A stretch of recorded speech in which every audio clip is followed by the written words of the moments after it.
Bonjour, dans cette vidéo nous allons étudier le thème 4 du programme d'économie de BTS deuxième année, la globalisation financière. La globalisation financière se caractérise par la mise en place d'un marché unique et mondial des capitaux depuis les années 1980. On constate trois unités, une unité de lieu puisqu'il y a interconnexion des places boursières, une unité de temps puisque les marchés financiers sont connectés 24 heures sur 24, et une unité de produit puisque les mêmes produits sont proposés sur toutes les places boursières. Les pôles de la globalisation financière se situent majoritairement dans l'hémisphère nord avec les États-Unis, l'Europe, le Japon et la Chine. On associe la globalisation financière à la règle des 3 D. La déréglementation consiste en la suppression des barrières réglementaires sur les mouvements de capitaux.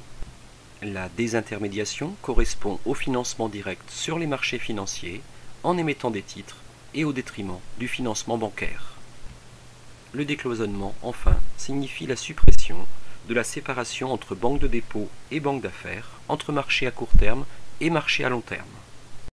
Plusieurs facteurs ont favorisé la globalisation financière. Tout d'abord, le développement des technologies de l'information et de la communication.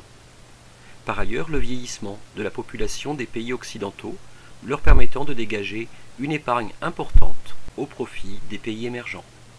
Par ailleurs, la mondialisation des échanges et l'intensification des flux financiers. On retrouve trois grands types d'acteurs dans la globalisation financière. Tout d'abord, les firmes multinationales, effectuant des investissements directs à l'étranger. Les banques et les compagnies d'assurance, et les fonds d'investissement, que ce soit fonds de pension qui gèrent les retraites, fonds souverains qui gèrent les épargnes des États, ou hedge funds qui sont des fonds spéculatifs à court terme. Nous observons ici que les plus grosses FMN de la planète se trouvent aux États-Unis, en Europe ou en Asie. Par ailleurs, en 2014, les investissements directs étrangers se sont dirigés vers l'Asie avec la Chine, Hong Kong ou Singapour, les États-Unis en troisième position, le Brésil ou encore le Royaume-Uni. Quels sont les objectifs recherchés par la globalisation financière? Tout d'abord, une meilleure répartition de l'épargne mondiale. Une rencontre facilitée entre agents ayant un besoin et agents ayant une capacité de financement. Une baisse du coût de financement du fait de la concurrence internationale.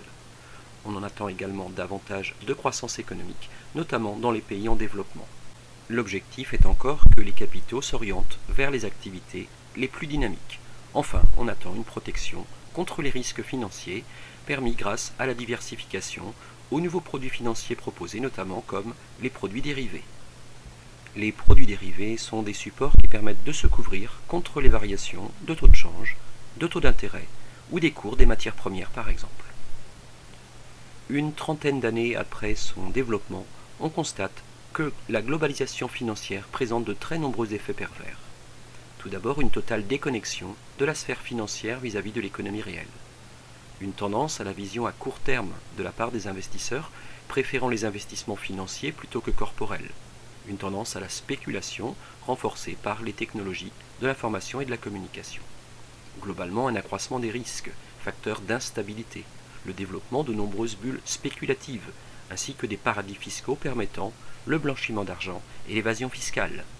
Enfin, on note la multiplication de crises depuis ces 30 dernières années, qu'elles soient immobilières, bancaires, économiques ou sociales, avec un effet de domino du fait de l'interdépendance croissante des économies. Ceci a un impact économique très important, entraînant la récession de certains pays, la montée du chômage ou l'explosion de la dette. Ceci a aussi des conséquences sur le commerce international. En conclusion, il faut souligner la nécessité absolue d'une régulation internationale des mouvements de capitaux. Malheureusement, un grand nombre d'États n'y sont pas favorables. Voilà, nous avons terminé le thème 4 du programme d'économie de BTS deuxième année.